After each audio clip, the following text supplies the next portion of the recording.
Bismillahirrahmanirrahim. Kalian akan saya kasih satu berita atau kabar baik. Jika kalian melakukannya, maka kalian bisa menyalip lagi orang-orang yang telah menyalip kalian dari dalam hal pahala tadi.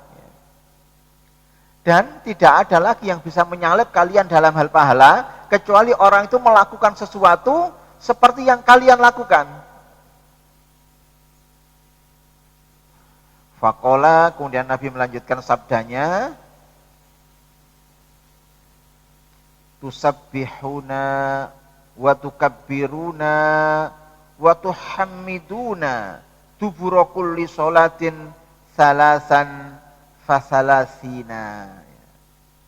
Kalian membaca tasbih, subhanallah, kalian membaca takbir, Allahu Akbar, kalian membaca tahmid, alhamdulillah, pada selesai tiap-tiap sholat masing-masing 33 kali. Yang seperti kita lakukan biasanya itu ya. Subhanallah 33 kali, Allahu Akbar 33 kali, alhamdulillah 33 kali. Nah, fafa'alu. Kemudian sahabat-sahabat Nabi yang miskin tadi melakukan itu. Fa'alimal aghniya'u bidzalika fafa'alu mislu ma fa'alu. Kemudian orang-orang kaya di antara sahabat Nabi mendengar informasi itu, akhirnya ikut-ikutan melaksanakannya. Ya, tambah banyak pahalanya, duitnya banyak, bisa infak, bisa sodako, tapi juga ikut membaca subhanallah 33 kali, alhamdulillah 33 kali, Allahu Akbar 33 kali tadi. Faja'al fuqara'u ila rasuli wa qala. Kemudian kelompok fakir miskin di antara sahabat Nabi tadi datang lagi menemui beliau mengatakan, ya Rasulullah, sami'a ikhwanuna ahlul amwal bima fa'alna fafa'alu mislahu.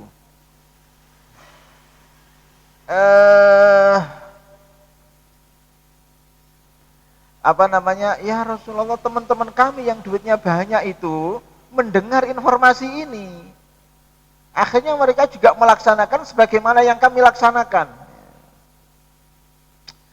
Faqala nabiyyu, ya. Kemudian Nabi mengatakan, dzalika fadlullahi yu'tihi may yasha wallahu dzul fadlil azim. Dzalika fadlullahi yu'tihi may yasha. Itu adalah anugerah Allah, di mana Allah memberikannya kepada siapa saja yang Ia kehendaki. Jadi makomnya setiap orang itu sendiri-sendiri, tidak usah kemudian iri dan lain sebagainya kepada orang yang lainnya, karena itu adalah anugerah Allah yang diberikan kepada hamba-hambanya yang Ia kehendaki. Nah, ini ya hadis yang tadi menunjukkan bahwa seseorang yang sudah memiliki satu niat baik, ia akan memperoleh pahala sebab niatnya tadi. Wa fi hadzal hadisi isyaratun ila anna man kharaja fi sabilillah fil ghazwi wal jihadi. Di dalam hadis ini ada satu isyarat bahwa siapa saja yang berangkat berjuang fi sabilillah dalam perang ataupun dalam jihad, ya tentu yang bentuk perang dan jihadnya disesuaikan dengan zamannya masing-masing. Fa inna lahu ajrun, ya, bahwa ia akan memperoleh pahala yang besar, ya.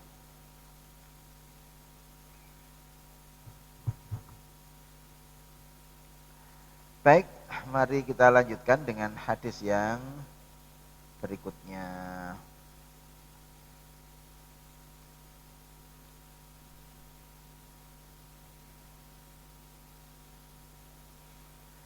Wa an Abi Yazid Ma'ni ibni Yazid ibni al-Akhnas radhiyallahu taala anhum.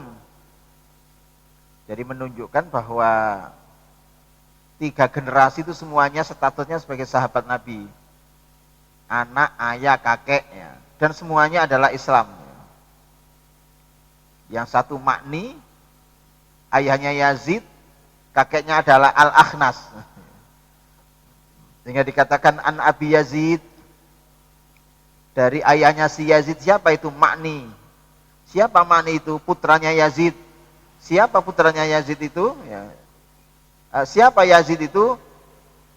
Ibnul Akhnas, putranya Al-Akhnas. Wa an Abi Yazid Ma'ni ibni Yazida ibnil Akhnasi radhiyallahu taala anhum, wa huwa, dirinya, wa abuhu, dan ayahnya, wa jadduhu, dan kakeknya, sahabiyun, semua sahabat Nabi. Jadi anak, ayah, kakek itu semuanya sahabat Nabi. Artinya 3 generasi ini hidup pada zaman Nabi. Karena definisi sahabat menurut para ulama itu adalah man ro'a nabiyan mu'minan bihi wa mata 'alal Islam. Orang yang pernah melihat Nabi, beriman kepada beliau, dan kemudian mati dalam Islam, dalam agama Islam. Ya. Bukan kalau murtad ya enggak, ya, harus mati dalam agama Islam. Nah, karena ada orang yang hidup sezaman dengan Nabi, mengimani kerasulan beliau, tapi tidak bertemu dengan beliau, ya tidak bisa disebut sebagai sahabat. Walaupun hidup sezaman dengan beliau, mengimani kerasulan beliau, tapi tidak pernah melihat beliau, tidak bisa disebut sebagai sahabat. Misalnya Raja Najasyi, yang ketika meninggal dunia, Nabi melaksanakan sholat secara ghaib, yang pernah kita kaji dalam kitab Al-Lu'lu' wal Marjan.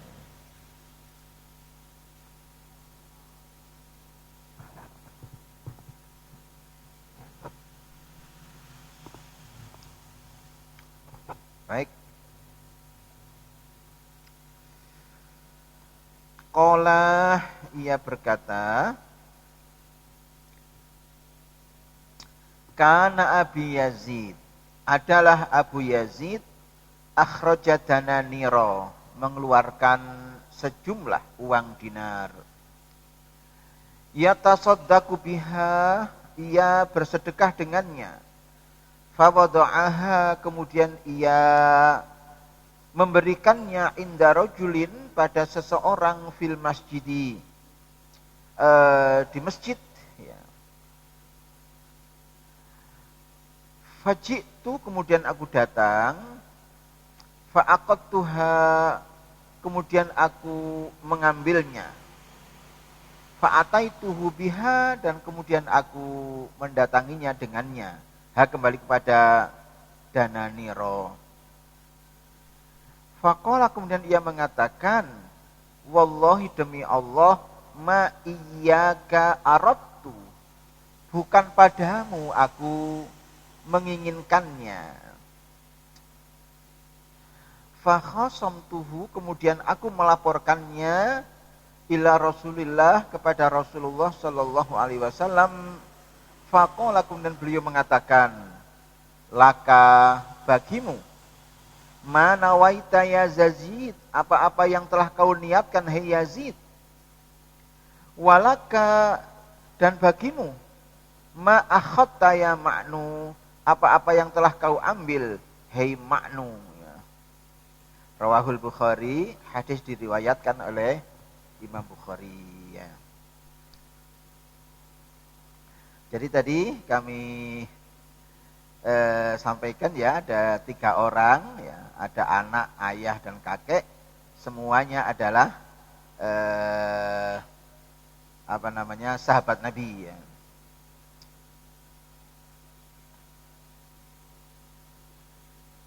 Nah, Ma'nu itu si anak ya, kemudian Yazid ayahnya dan Al-Akhnas itu adalah kakeknya. Makanya dalam hadis ini dikatakan wa huwa wa abuhu wa jadduhu sahabiyun ya.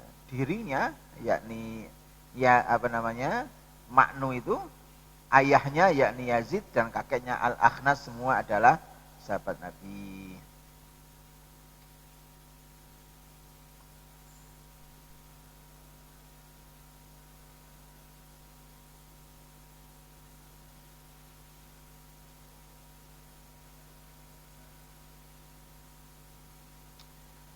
Jadi diceritakan bahwa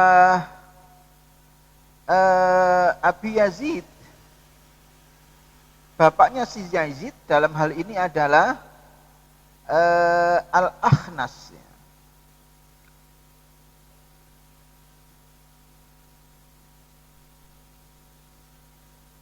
Apa namanya? Hadzal hadis, ya, hadis ini fi qissati Ma'ni ibni Yazid wa abihi rahimahullah. Jadi hadis ini mengisahkan tentang dua orang, yaitu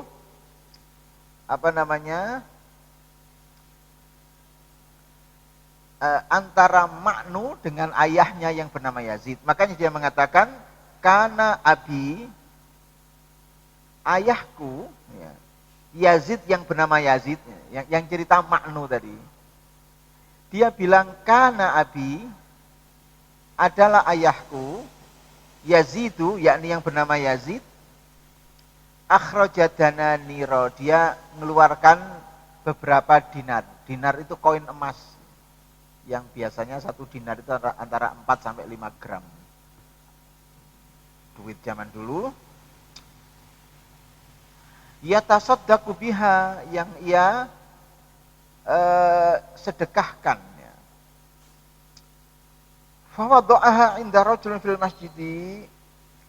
Kemudian ia memberikan dinar-dinar tadi kepada seseorang yang ada di masjid.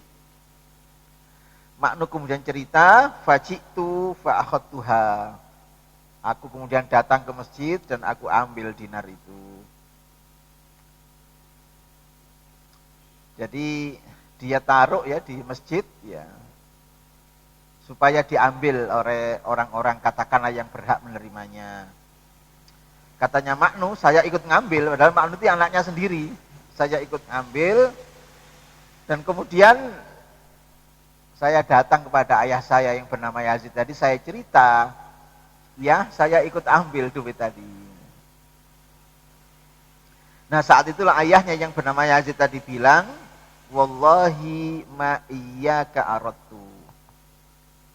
Demi Allah saya tidak punya maksud memberikan kepada dirimu. Maksud saya meletakkan duit-duit itu adalah kepada orang lain, bukan kepada anak saya sendiri. Nah, fa khasamtuhu ila Rasulillah sallallahu alaihi wasallam. Kemudian Ma'nu mengadukan peristiwa ini kepada Nabi. Saat itulah Nabi kemudian memberikan jawabannya, la kama nawaita ya Yazid, kamu sudah memperoleh pahala dari sesuatu yang telah engkau niatkan hai Yazid, yaitu niat sedekah. Soal siapapun yang mengambilnya itu soal lain, tapi niatnya itu sudah memperoleh pahala dari Allah. Wala kama akhadta ya Ma'nu. Sementara untuk hai Ma'nu ya sudah ambillah. Yang kau ambil itu milikmu, itu adalah milikmu. Tidak ada masalah seseorang menerima sedekah dari orang tuanya, itu tidak ada masalah.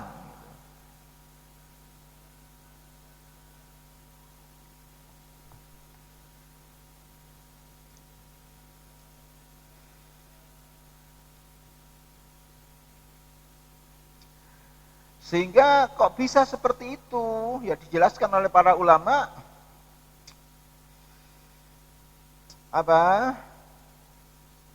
rubama yakunu dzalika rajulul ladzi wukila fiha lam ya'lam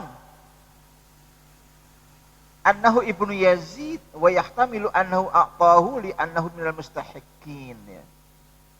Ya bisa saja orang yang dipercaya oleh Yazid untuk membagi-bagikan dinar itu tidak tahu kalau yang salah seorang yang ngambil itu adalah anaknya sendiri. Gitu. Atau memang tidak ada keterangannya. Dia tahu, tapi dia melihat betul bahwa Ma'nu ini memang minal mustahikin di antara orang-orang yang berhak menerimanya. Misalnya karena kehidupannya serba kekurangan. Nah, artinya ya bisa saja. Tapi yang penting peristiwa itu terjadi. Soal penyebabnya apa kan tidak tahu.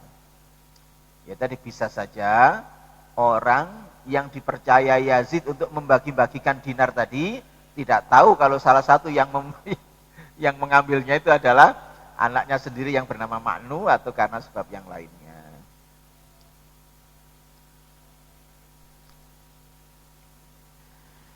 Jadi faham wa fi hadzal hadis ya.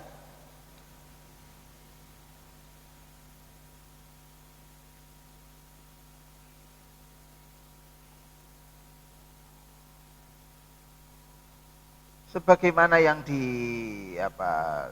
terangkan pada hadis sebelumnya, ala annal a'mala bin niyat, bahwa sahnya sesuatu amal itu berdasarkan niatnya, wa annal insana yuktabu lahu ajru manawa, bahwa seseorang akan ditulis memperoleh pahala dari sesuatu yang ia niatkan, wa in waqa'al amru ala khilafi manawa, walaupun yang terjadi itu berbeda dengan yang diniatkan.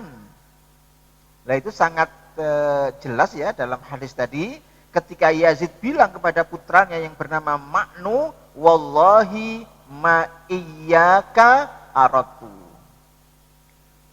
demi Allah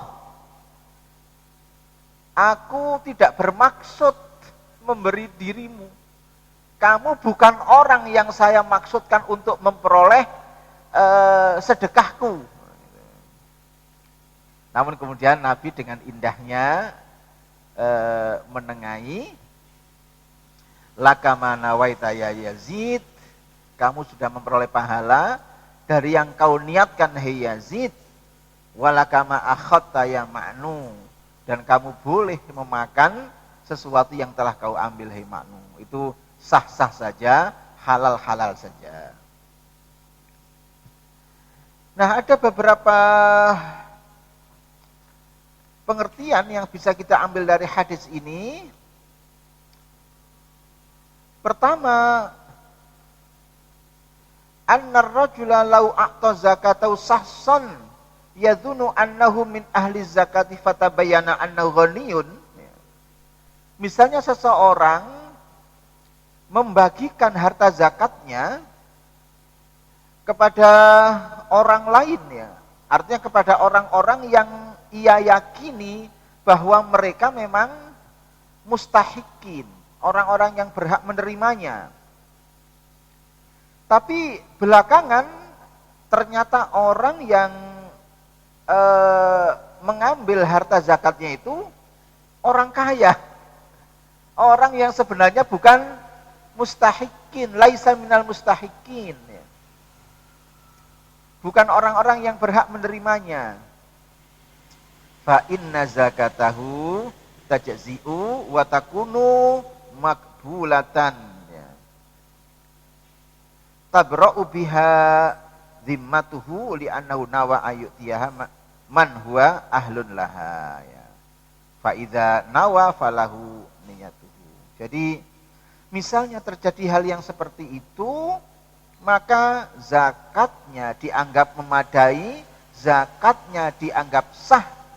Ia sama sekali tidak diganggu oleh keberadaan orang yang menerimanya tadi. Karena niatnya jelas, ingin memberikan zakatnya itu kepada mustahikin, orang yang berhak menerimanya. Tapi kemudian di antara mereka yang menerima itu ada orang yang sejatinya laisa minal mustahikin, tidak berhak menerimanya. Nah, yang demikian ini sama sekali tidak mengganggu keabsahan zakat yang telah disampaikan.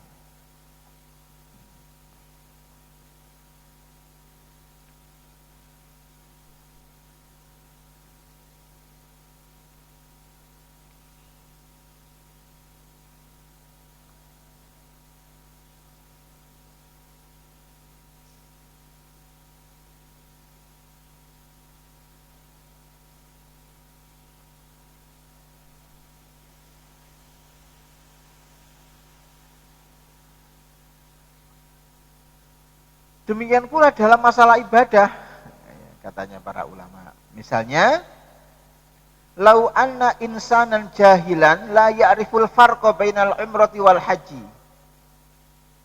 Misalnya ada orang yang tidak mengerti, dia tidak bisa membedakan antara umroh dan haji. Fahajja ma'an nasi faqala labbaika hajjan. Kemudian bersama orang banyak dia pergi haji, dalam ihlalnya dia mengatakan labbaika hajjan. Ihlal itu menggelurakan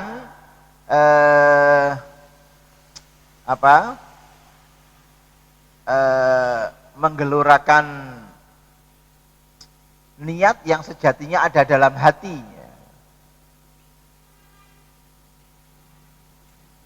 Wa huwa yuridu umrah, yatamatta'u biha ilal haji. Padahal yang ia inginkan itu adalah umroh untuk tamattu, kan ya, haji itu kan ada haji tamattu, ada haji qiron, ada haji ifrad ya. Fa innahu lahu manawa madama anna qasdahu ya, yuqimul umrata. Ada la yadurru sabaqa lisanu bi syai'in. Jadi yang demikian ini bukan berarti terus umrohnya itu tidak sah, enggak ya. Karena yang kemudian dinilai itu adalah yang ada di dalam hatinya, bukan yang ada pada lisannya. Ya maksudnya kan begini kan kaitannya dengan haji. Umumnya jamaah haji asal Indonesia itu pasti melaksanakan haji itu haji tamattu. Ya umumnya ya, kami beberapa kali pergi haji ya haji tamattu semua. Haji tamattu itu datang ya, kalau dari Indonesia kan tergantung gelombangnya. Kalau gelombang 1 datang di Madinah kan ya, kalau gelombang kedua datang di Mekah ya. Yang pertama kali mereka kerjakan adalah umroh, tapi umroh untuk haji. Karena yang ia lakukan itu adalah umroh, maka ihlalnya adalah labbaika umrotan. Walaupun umroh untuk haji, bukan labbaika hajjan, labbaika umrotan. Kemudian ia melaksanakan umroh, mengenakan kain ikhram dan seterusnya. Selesai umroh 1 hari itu ya dilepas lagi kain ikhramnya, pakai baju biasa. Kalau sudah selesai dari umrohnya, tahallul dari umrohnya, sudah pakai baju biasa, artinya dia orang halal juga, bukan orang ikhram, orang halal sudah. Makanya kemudian dia didenda dengan pilihan haji tamattu tadi untuk membayar dam, menyembelih hadyu. Faman tamatta'a bil umrati ilal haji famastaisara minal hadi, itu ayatnya. Nah, barangkali saja ada orang yang tidak mengerti ya tata cara ibadah haji itu, karena ia datang dari tanah air ke sana itu yang niatnya niat haji. Walaupun proses pelaksanaannya itu adalah haji tamattu. Kemudian dia mengatakan labbaika hajjan, tidak mengatakan labbaika umrotan, ya tetap sah umrohnya.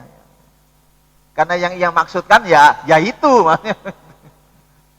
Nah baru nanti tanggal 8 bulan Dzulhijjah ia mengenakan kain ikhram lagi, keluar dari hotelnya, masuk kendaraan menuju Arafah atau menuju Mina untuk tarwiyah, berihlal labbaika hajjan. Nah, gitu. Kalau saat pertama kali datang untuk umroh tamattu itu ya labbaika umrotan. Atau kalimat lain ya, cuma yang disampaikan Nabi adalah seperti itu.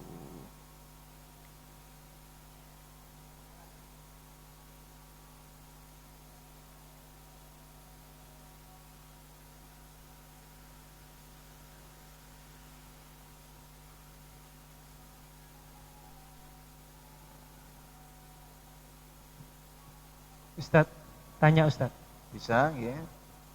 Mengenai hadis yang pertama.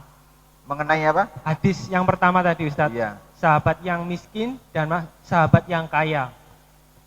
Apakah tidak ada penilaian khusus terhadap harta yang disedekahkan oleh sahabat yang miskin. Misalkan sahabat yang miskin tadi itu hartanya 1 juta, tetapi dia infak sodakonya 500.000. Sedangkan yang kaya tadi itu hartanya 10 juta, tetapi infak sodakonya 500.000 juga. Yang miskin tadi adalah separuh dari hartanya, yang kaya tadi bahkan tidak ada separuhnya gitu. Apakah ada kriteria khusus bahwasanya Allah menilai walaupun dia hartanya sedikit tapi sedekahnya tadi itu 50% dari kemampuan totalnya gitu Ustaz. Demikian Ustaz. Baik ya. Sebenarnya dalam pandangan Allah, sedekah itu apakah kecil ataukah besar, itu sama saja nilainya. Karena yang dinilai itu adalah niatnya. Itulah sebabnya kita atau orang beriman tidak boleh meremehkan sedekah walaupun itu kecil. Dan itu luar biasa. Artinya untuk menjadi dermawan tidak usah menunggu kaya. Kalau untuk menjadi orang yang mengeluarkan zakat, ya memang menunggu kaya, karena zakat itu ada aturannya. Tapi untuk menjadi dermawan tidak usah menunggu kaya. Untuk bersedekah tidak usah menunggu kaya. Lah itu ditegaskan dalam Al-Quran. Masalul ladzina yunfikuna amwalahum fi sabilillah kamathali habbatin ambatat sab'a sanabila fi kulli sumbulatin mi'atu habbah. Wallahu yudha'ifu liman yasha' wallahu dzul fadlil 'azim. Jadi wallahu wasi'un alim. Diceritakan di situ ya, artinya dimasalkan, diumpamakan. Masalul ladzina, perumpamaan orang-orang yang yunfiquna amwalahum fi sabilillah, infakkan hartanya pada jalan Allah, kamasali habbatin, seperti orang semai sebutir biji-bijian, ambatat sab'a sanabila, kemudian memunculkan batang memunculkan 7 helai tangkai, fi sumbulatin mi'atu habbah, pada setiap tangkai memunculkan 100 butir biji-bijian, yang semula hanya 1 butir itu berkembang biak menjadi 700 butir. Tidak selesai di situ, Allah melipat gandakan lebih jauh lagi. Wallahu yudha'ifu liman yasha.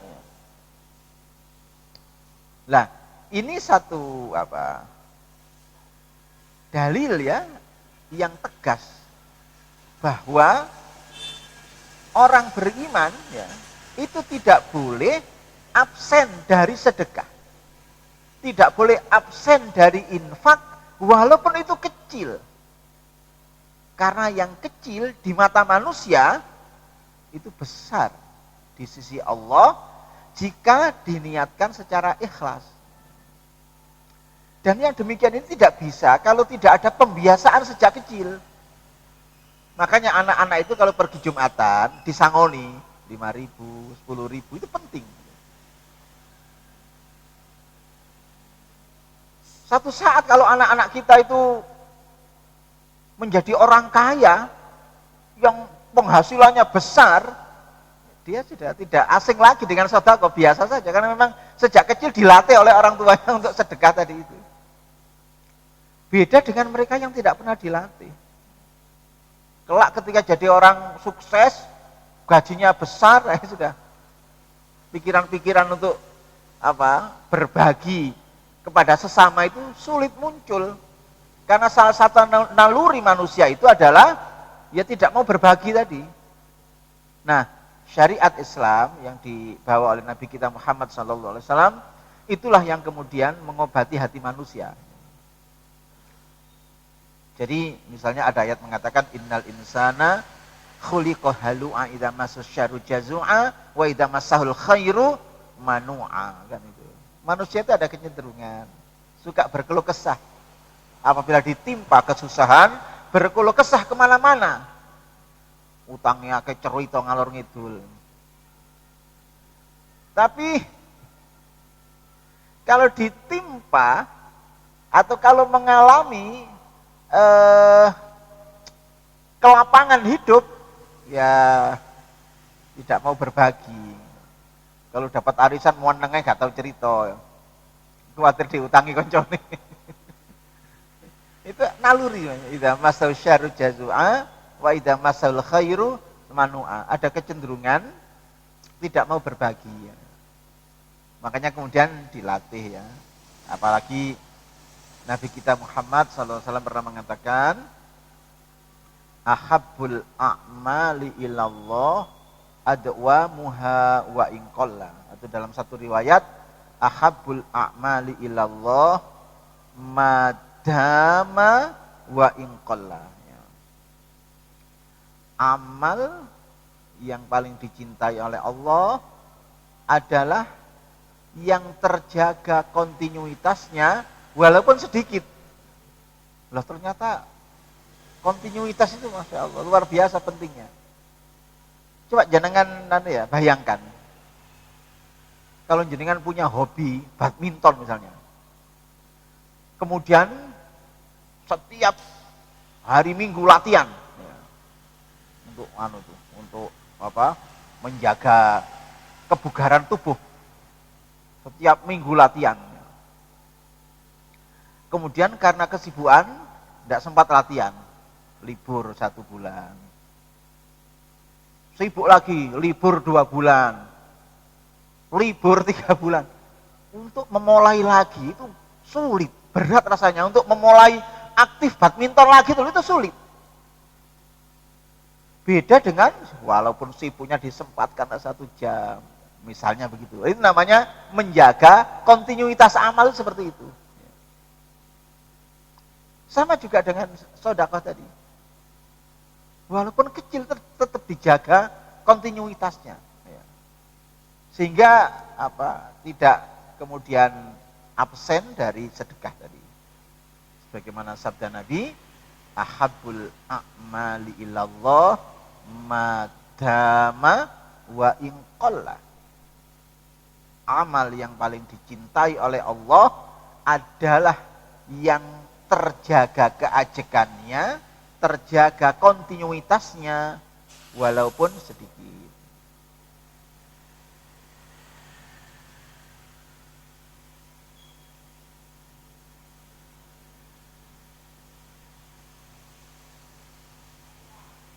Baik, saya kira cukup dulu ya. Insya Allah kita lanjutkan pada pertemuan-pertemuan yang akan datang. Atau ada pertanyaan lagi sebelum kita akhiri? Oke, monggo.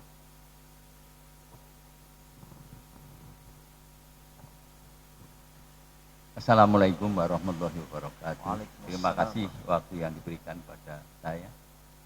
Saya menanyakan Ustadz, pada saat orang itu diberi kesenangan, ya, maka itu sebagai Allah telah menjanjikan kullu nafsin wa iqatul maut wa nablukum bisari wal khairi, akan diuji dengan kesusahan dan dengan kesenangan.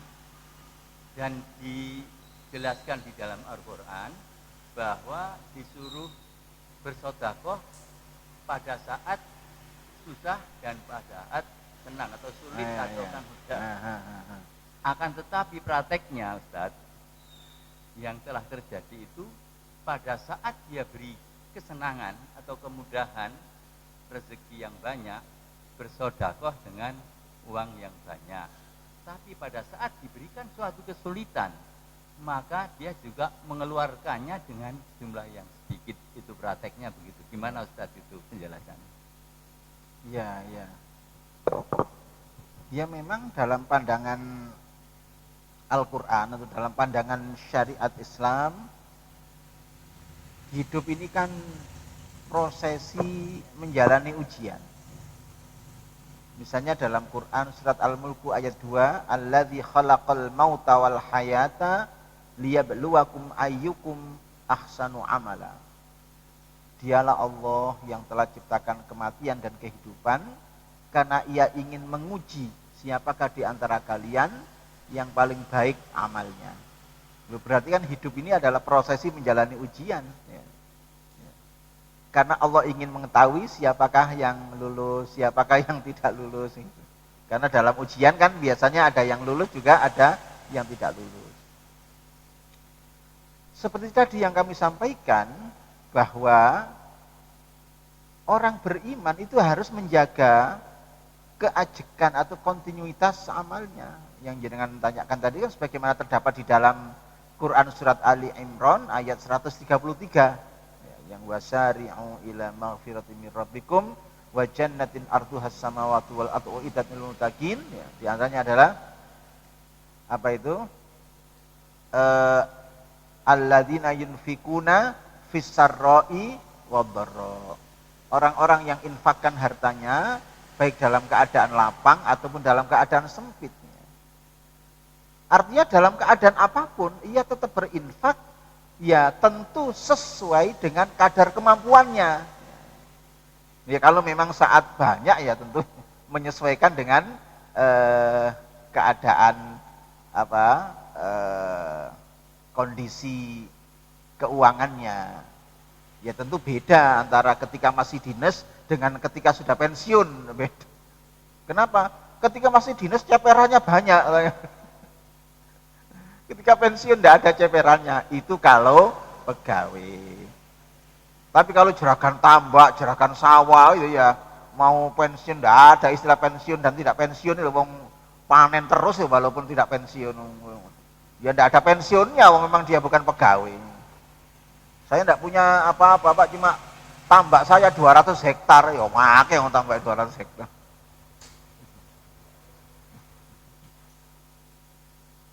Taib, saya kira cukup dulu, mudah-mudahan bermanfaat. Insya Allah kita lanjutkan pada kesempatan yang lainnya. Nasrun minallahi wa fathun qarib wa basyiril mu'minin. Wassalamualaikum warahmatullahi wabarakatuh.